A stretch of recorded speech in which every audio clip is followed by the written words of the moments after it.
Assalamualaikum warahmatullahi wabarakatuh.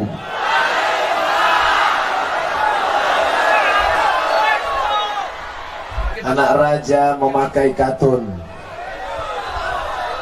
Katun dipakai di pagi hari. Saya tak lagi berpantun, sudah dihabiskan Tengku Hatta Mulkini. Ini jamaahnya penuh, stadion ini luar biasa. Oleh sebab itu kalau saya fokus di satu arah saja, tentu yang kanan kiri melambai-lambai. Anak raja memakan rambai. Rambai dimakan di hari petang. Kanan kiri jangan melambai, isi ceramah bisa hilang. Oh, rupanya yang megang payung ini sip-sipannya 15 menit. Masya Allah, tabarakallah. Beliau ini adik kelas saya, cuman beda, dia berbulu, saya tidak. Itu aja bedanya, beda nasib aja. Mobil saya kecil, mobil dia besar. Dulu dijemputnya saya dari Kuala Namu pakai apa? Everest Syariah. Rupanya ada Everest konvensional. Yang konvensional itu singgah juga di masjid, cuman kencing aja. Kalau yang syariah ini singgah di masjid, sholat, mengawal ustadz, menjemput ustadz, mengantar ustadz. Kita doakan orang-orang kaya, orang-orang hebat, orang-orang muda, orang-orang ganteng ini tetap istiqomah membela agama Allah. Saya sudah bilang saya jadwal penuh. Tidak bisa saya ke Kutacane. Dulu saya sudah pernah ke Kutacane. Jangan bawa lagi Kutacane. Tolong Ustadz Somad, kata Tuan Haji Muslim, tolong. Di sana sudah menunggu Haji Hatta Mulkini. Saya bilang saya tidak bisa. Jadwal saya hari Rabu ada di Aceh bersama Tengku Haji Fadil Rahmi. Naik mobil dari Medan tidak bisa. Jadi bisanya naik apa? Naik helikopter. Kami siapkan. Oh, saya mau ngasih tahu aja, saya naik helikopter. Apa kata pilot? Apa kata orang helikopter tadi? Ustadz Somad, nanti kita akan naik ke atas. Itu ada bukit, tapi nampaknya bukitnya gelap. Nanti kalau kita tidak lewat bukit itu, kita tidak jadi ke Kutacane, akan balik lagi ke Medan. Saya mendengar itu ngeri-ngeri, sedap saya. Lebih banyak ngerinya daripada sedapnya. Nanti kalau kita gagal melewati bukit itu, nampaknya bukit sedang gelap, kita akan kembali lagi dan kita batal ke Kutacane. Bagaimana panitia di Kutacane? Orang sudah ramai menunggu, ya Allah. Apa yang terjadi? Helikopter naik ke atas. Apa kata Tuan Muslim Ayub tadi? Ustadz Somad, begitu helikopter naik sampai ke atas bukit, nampak saya awan itu membelah dan kita pun lewat Ustaz. Allahu Akbar. Helikopter lewat, awan di atas bukit yang gelap membelah, kita pun lewat sehingga sampai Ustaz. Kenapa beliau bercerita? Kita kan sama-sama di atas. Ustaz Somad tertidur. Kenapa mereka tak tertidur? Mereka ketakutan. Tidak ada lagi takut mereka, karena takutnya sudah diserahkan kepada Allah. Inna salati wa nusuki wa mahyaya wa mamati lillah. Begitu naik kaki kami tadi ke atas, apa yang kami ucapkan? Bismillahi tawakkaltu ala Allah, la haula wa la quwwata illa billah. Kalau sudah Allah berkata, Allah berfirman, Allah bersabda, innama amruhu idza arada syai'an ayyaqula lahu kun. Sampai kami ke Kutacane dengan selamat. Selesaikah masalah? Baliknya.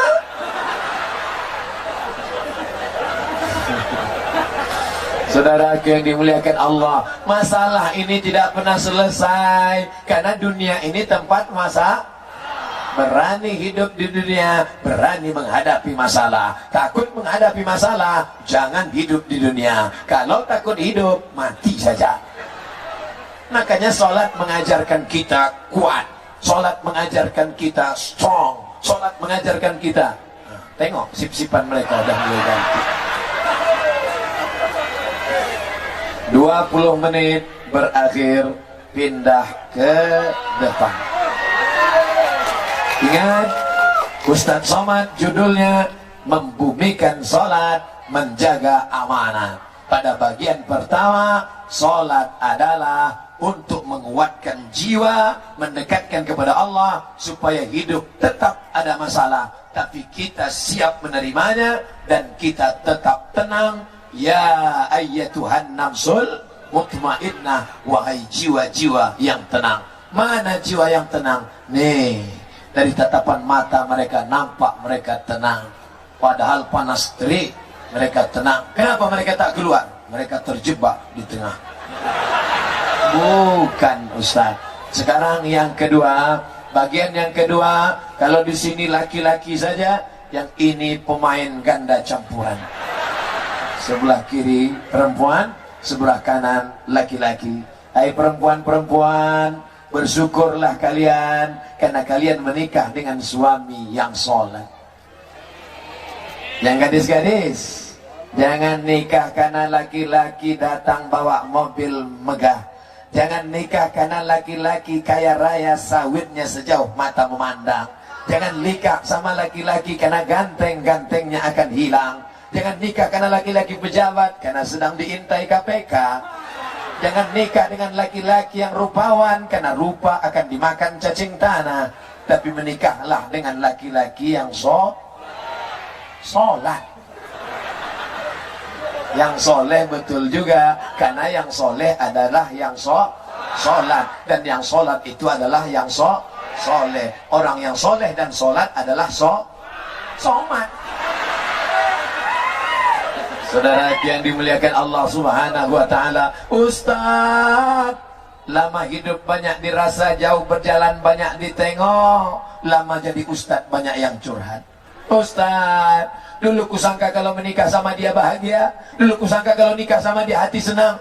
Apa yang terjadi Pak Ustaz? Tahu Ustaz rasanya? Mana aku tahu?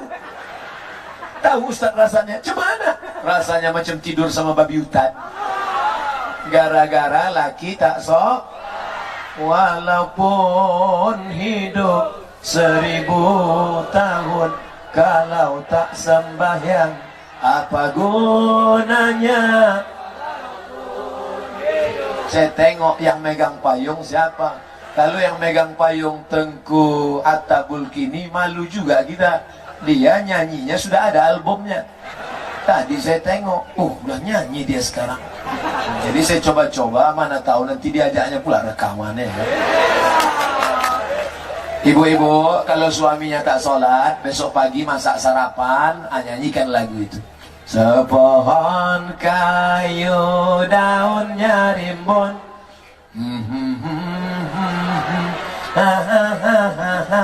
walaupun hidup 1000 tahun, kalau tak sembahyang. Laki sedang minum kan? Atau lagi nyindir kau ya? Enggak, abang aja yang tersinggung. Pas bait kedua agak kuat tekanannya sedikit. Walaupun hidup, pukul-pukul kan panci. Itulah untungnya kalau ibu-ibu polwan. Mudah dia nyuruh suaminya sholat, tinggal cabut aja, sembahyang, enggak aku tembak. Masya Allah, bahagia kita menengok ibu-ibu. Ingat anak-anak gadis kita di rumah, menengok ibu-ibu polwan. Ingat STNK BPKB belum diperpanjang. Siapa yang tak senang perempuan solehah, walaupun dia bekerja, walaupun dia di instansi pemerintahan, walaupun dia Forkompinda, forum komunikasi pimpinan daerah, tapi jilbabnya tak lepas. Berjilbab mereka, padahal polisi pakai jilbab, polwan pakai jilbab. Ini baru jadi bini RT, udah rambut berkeliaran, pakai sepeda motor habis mandi. Macam tak ada pengering rambut di rumah. Hidupkan kompor.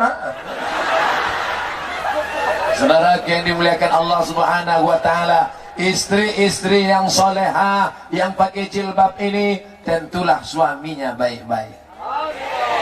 Dan suami yang baik-baik ini mendapatkan istri yang baik-baik.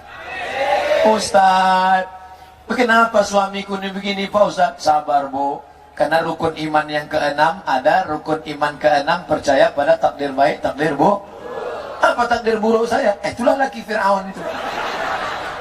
Tapi berapa banyak laki-laki yang brengsek, berapa banyak preman tengi, akhirnya sholat ke masjid karena istri tak pernah berhenti mengajak suami sholat. Aslinya suami yang ngajak istri atau istri ngajak suami? Suami ngajak istri. Aslinya suami yang bangun tengah malam mengambil air memercikkan ke wajah istri. Bangun mak lampir. Bangun sundel bolong. Itu kalau nikahnya udah 20 tahun. Tapi kalau yang pengantin baru, wake up my darling, wake up my sweetie, my honey, my kucing kurap.